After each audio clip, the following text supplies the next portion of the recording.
বন্ধুরা, সবাইকে স্বাগতম জানাই মুশফিক অর্গানিক গার্ডেনে। আমার চ্যানেলটি যদি সাবস্ক্রাইব না করে থাকুন, প্লিজ সাবস্ক্রাইব করুন। নোটিফিকেশনের জন্য বেল আইকনটি অবশ্যই প্রেস করে দিন। আর ভিডিওটি যদি ভালো লাগে একটা লাইক দিয়ে সাথে থাকুন। তো বন্ধুরা, আজকের বিষয় হলো যে আমরা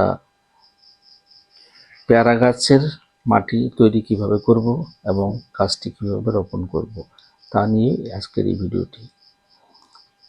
তো এই দেখতে পাচ্ছেন আমার মাটি তৈরি করা হতেছে। তো বন্ধুরা, যিনারা টবে গাছ লাগান ওনাদেরকে বলছি যে আপনারা 2 ভাগ এঁটেল মাটি নেবেন, 1 ভাগ কোকোপিট বা বালা নেবেন, আর 1 ভাগ কম্পোস্ট সার মিশিয়ে টবের ড্রেনেজ সিস্টেমটি ভালো করবেন। তারপর গাছটি রোপণ করবেন। রোপণ করার পরে কিছু হিউমিক অ্যাসিড জলের সঙ্গে গুলিয়ে গাছে ব্যবহার করবেন গাছের গোড়ায়। আর যিনারা মাটিতে গাছ রোপণ করেন ওনারা কোকোপিট ব্যবহার করবেন না, কিছু বালু নিয়ে দেবেন 1 ভাগ, 1 ভাগ কম্পোস্ট সার আর 2 ভাগ এঁটেল মাটি নিয়ে গাছটি রোপণ করবেন। এই দেখতে পাচ্ছেন আমার গাছটি রোপণ করা হতেছে। গাছ রোপণ করা হওয়ার পরে আমি কিছু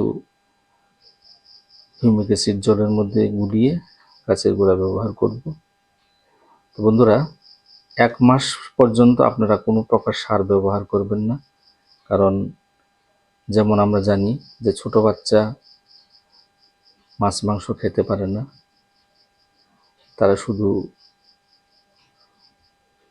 বেবি ফুড খায়। তো সেরকম গাছও, তো ওই জন্য আমাদেরকে কোনো সার দিতে নেই এখনকার 1 মাস পর্যন্ত।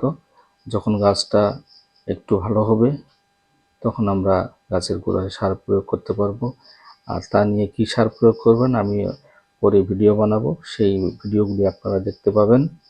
বন্ধুরা, আমার ভিডিওটি কেমন লাগলো আপনারা কমেন্টসের মাধ্যমে জানাবেন এবং একটা লাইক দিবেন অবশ্যই। সবাইকে ধন্যবাদ।